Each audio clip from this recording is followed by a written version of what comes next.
The Su-35, you wouldn't load it down to the max, but you might. It also plays the role. Basically, the idea behind the Su-27, going back to its kind of early days, was basically the airplane that would escort a MiG-31. It would do the dogfighting. The MiG-29 would protect the bases at home, because the MiG-29 does, although is more maneuverable in a lot of ways than all the the new MiG-29 OVTs and MiG-35, which is really a two-seat MiG-29. These things are incredibly maneuverable, but they're small. They don't have the payload, so they're more of a short-range interceptor to keep it cheap, right? They'll protect the air bases, maybe patrol the coast a bit, that's it. But if you want a long-range bombing mission, you're going to be sending out Su-27s. That's what you're going to send out. Now, the thing is what is the Su-35? An upgraded Su-27. There's a lot of things that are different that they don't share counterparts anymore. But that's what I'm talking about with the Arrow. What would the Arrow be now? The Mach 3 Arrow, even the Mach 3 Arrow, this would have changed dramatically. This thing would probably, yes, you could make it the same size. The airplane Canada needs has got to be this size because of the amount of fuel that's going to be required. Until we can come up with engines that are 10 times more efficient, and cleaner burning on lower grade fuels, we're going to need a big airplane to carry a lot of fuel. I mean, this thing carried 2,900 gallons of fuel internally. Okay, the F4 Phantom carried about 1,500 to 2,000 depending on the variant. The CF100, 2,000 gallons. F16, 600 gallons. CF18, 800 gallons. This is all internal fuel. Su-27, 2,000 gallons. MiG-29, about 1,000 to 1,500 gallons depending on the variant. Mostly 600-gallon tanks. Because again, the MiG-29s, like each one of them is kind of a one-off. You know what I mean? This country wanted it this way. This country wanted it that way. There's different level grades of MiG-29. But the MiG-29, the reason why I keep bringing up the MiG-29 is that it's a stable airframe, but yet it gets all these great maneuverability characteristics that aerophysicists are telling you cannot achieve it unless you have an unstable airframe. No, the MiG-29 proves that you don't have to have a stable airframe or an unstable an inherently unstable airplane to fly it maneuverably. The F-86 proves that. Yeah, the F-86, it's still a contender in the maneuverability. You shut the radars off and go guns only. I mean, there's a lot of, if you have a good pilot in an F-86, number one, he's got the visibility. I've sat in the F-86. The most restrictive place to look in an F-86 is straight forward. Everywhere else is an eagle-eye view. There's another airplane like that, the CF-18. Visibility-wise, that thing has really good visibility. Again, the worst place to look, most restrictive place to look on a CF-18 is straight forward. I've sat in the cockpit of one. Why? Because you got a HUD there. That's your only distraction. But if you see something in the HUD, you get to shoot it down. But let's take it a little bit further. Even the F-16, I've sat in the F-16. Wow.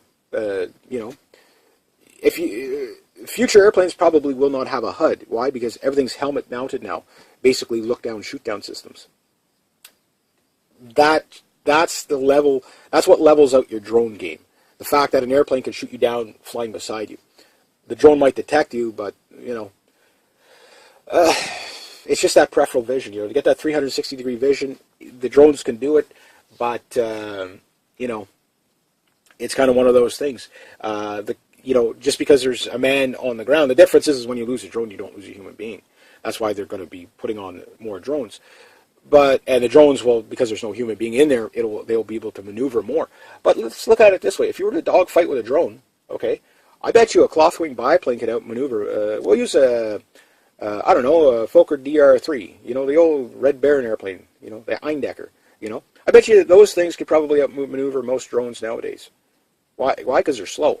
The Eindecker, I don't think you could hit 120 miles an hour in a dive. It was like a flying brick, with billboards on top of it.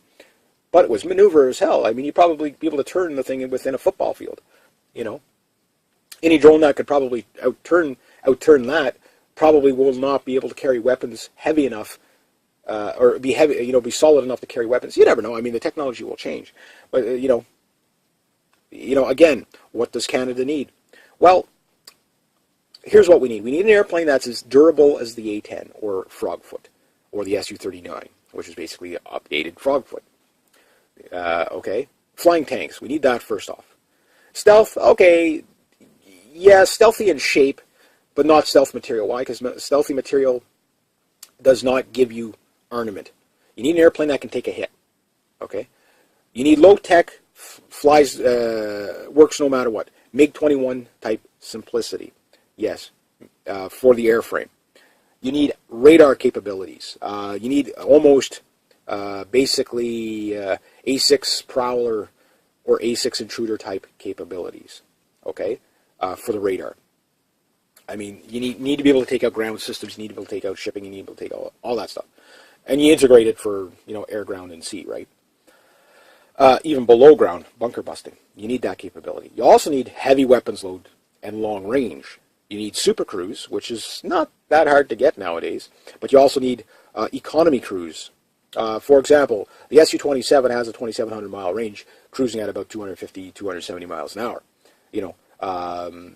Basically, I guess what it does, and think about it like this, there's old Cadillacs, okay? You drive down the highway on that big, massive V8 engine, and what it does is once you're in cruise mode and there's no load on the car, it starts shutting down fuel to cylinders, so that you're really running on 2 cylinders. That's what gave you good mileage. They could take it a step further than that, even with the jet engines. As soon as you start doing hard maneuvering, it increases the fuel intake. You also need something that can climb extremely fast to now probably 70,000 feet in a minute. Yeah, in 1 minute. You need to be at 70,000 feet in 1 minute. Why? You got to become a bird of prey. You need to get above, even with missiles and stuff like that, you need to get above the bombers. And most bombers now are basically super fighters. There's very few heavy bombers left. The Tu-22M, there's a few of those left. Tu-160s, they are a threat, but they're in low numbers. There's only a handful of them. So, they're a threat if they ever build them in large numbers. But even the Russians can't afford the cost to build those in large numbers. The Bear, the Tu-95 Bear, also known as the Tu-144. They got a couple of 145. I think they've redesignated because they've upgraded it so much. There's about 100 and some of those. Those are big. B-52s. Okay, that's a different story.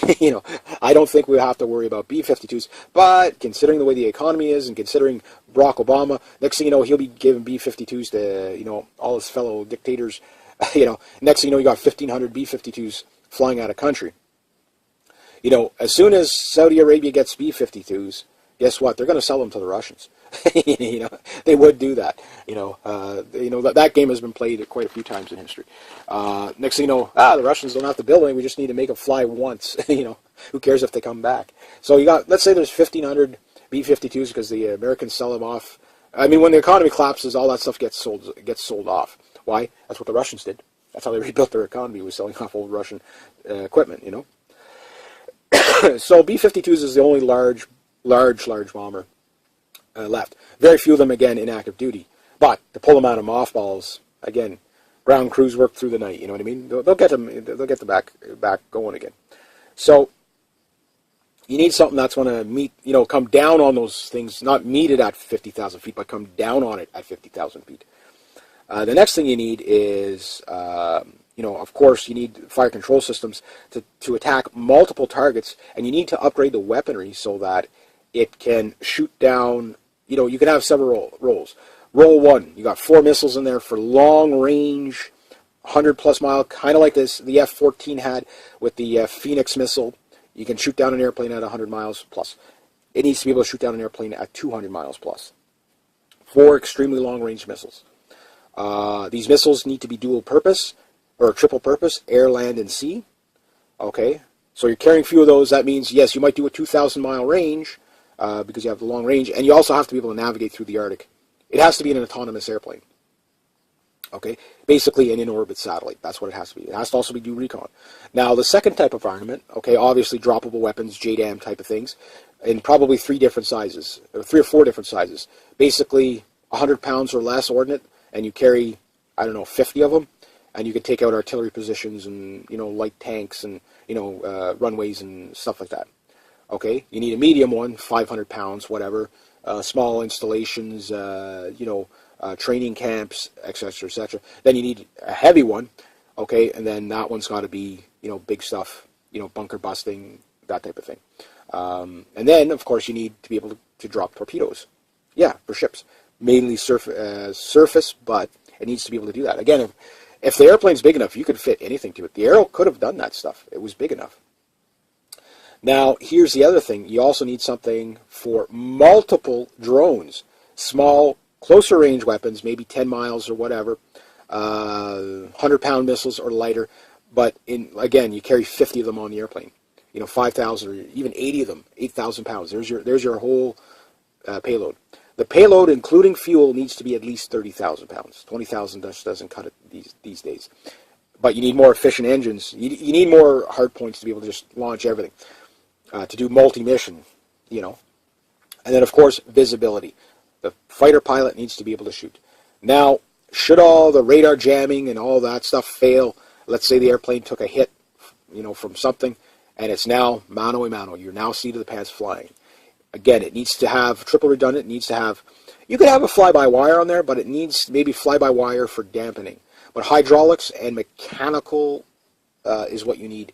Low tech, it works like the MiG-21. Low tech works. No bell crank systems, but mechanical shaft systems. Yes, it weighs down the airplane a bit, but that's why you add wing area. Compensate for it. Now, you need a bubble canopy so you can see really well. And one last thing, a 25 millimeter cannon. Not a 30 millimeter, a 25 millimeter. And you need to have at least 2,000 plus rounds. It doesn't have to be extremely high rate of fire, but think like A-10. Once all your other ordnance are gone, okay, there's Saudi Arabian B-52s that were sold to China and North Korea, and there's now 1,100 of them coming over over Alaska and over Canada. So we send this thing up with its bubble canopy. We fire every missile we have at it. Great, we shot down 80 different airplanes, but there's still 1,020 more of them. Okay, well, we'll do short bursts and high pass. We'll put it on economy cruise, and we'll just start shooting down airplanes, B-52s. North Korean B-52s. Yeah, there we go. What a scenario that would be, right? But you see what I mean, the bizarreness of it. Be prepared for anything. So the Arrow could be that now. And even just kind of doubling back on its old original design, the only thing you really need to do is maybe stealth it out a bit and make it a Mach 3 airplane. That's the other thing. It has to be capable of Mach 3. Even if for not long endurance, just the fact that it can catch a MiG-21 and a MiG-25 and a MiG-31 and the MiG-42, which is not really in service, but it's there. So that's what Canada needs. It's a tall order, but if the airplane, again, this airplane could be converted into that. The dimensions allow for it. And it even allows for super maneuverability. Why? The Su-27, the Su-35, the Su-34, the Su-30, the Su-33, the Su-32, they all prove that. And they could be a stable airframe. Why? The MiG-29 proves that. Low tech, works no matter what, with the most sophisticated, up-to-date radar, but redundancy that it can fly seat of the pants with tremendous long range at long speeds on the minimum amount of fuel with the heaviest payloads to navigate anywhere on the planet. All right, so that's my rant and rave on that. I really enjoyed the responses I got from the last one. So, yeah, what do you guys think? I say scrap the F-35 program. It's a done program. That was a make-work program. It wasn't a get-it-done. Canada needs to be autonomous on that. And the other thing is, and the last part, most important part, it cannot be available for export. No. It's just got to be the monopoly. Because once you say it's available for export, well, then that's when all the compromises get made, and then you end up with an F-35. Everybody, we're going to make it so great for everybody, then it never gets built. And that's the scam people are not understanding is the F-35 was never meant to get built. It was, yes, you'll get a few flying prototypes, but it's not meant to get built. It's meant to make work and money for companies. Because once it does fail and they scrap the program, it's the same thing the Liberals did with the Sikorsky helicopter scandal, which we're still waiting for those, is you start the program. You put billions of dollars. Everybody you want to make money makes money. They say they can't deliver. You cancel the program. They sue everybody, and then other people make money off of it, and then you buy something else. All right, so rate, subscribe, definitely comment. Tell me what you guys think. So they can carry a lot of weight. The Su-35, you wouldn't load it down to the max, but you might. It also plays the role. Basically, the idea behind the Su-27, going back to its kind of early days, was basically the airplane that would escort a MiG-31. It would do the dogfighting. The MiG-29 would protect the bases at home, because the MiG-29 does, although is more maneuverable in a lot of ways than all the the new MiG-29 OVTs and MiG-35, which is really a two-seat MiG-29. These things are incredibly maneuverable, but they're small. They don't have the payload, so they're more of a short-range interceptor to keep it cheap, right? They'll protect the air bases, maybe patrol the coast a bit, that's it. But if you want a long-range bombing mission, you're going to be sending out Su-27s. That's what you're going to send out. Now, the thing is what is the Su-35? An upgraded Su-27. There's a lot of things that are different that they don't share counterparts anymore. But that's what I'm talking about with the Arrow. What would the Arrow be now? The Mach 3 Arrow, even the Mach 3 Arrow, this would have changed dramatically. This thing would probably, yes, you could make it the same size. The airplane Canada needs has got to be this size because of the amount of fuel that's going to be required. Until we can come up with engines that are 10 times more efficient, and cleaner burning on lower grade fuels, we're going to need a big airplane to carry a lot of fuel. I mean, this thing carried 2,900 gallons of fuel internally. Okay, the F4 Phantom carried about 1,500 to 2,000 depending on the variant. The CF100, 2,000 gallons. F16, 600 gallons. CF18, 800 gallons. This is all internal fuel. Su-27, 2,000 gallons. MiG-29, about 1,000 to 1,500 gallons depending on the variant. Mostly 600-gallon tanks. Because again, the MiG-29s, like each one of them is kind of a one-off. You know what I mean? This country wanted it this way. This country wanted it that way. There's different level grades of MiG-29. But the MiG-29, the reason why I keep bringing up the MiG-29 is that it's a stable airframe, but yet it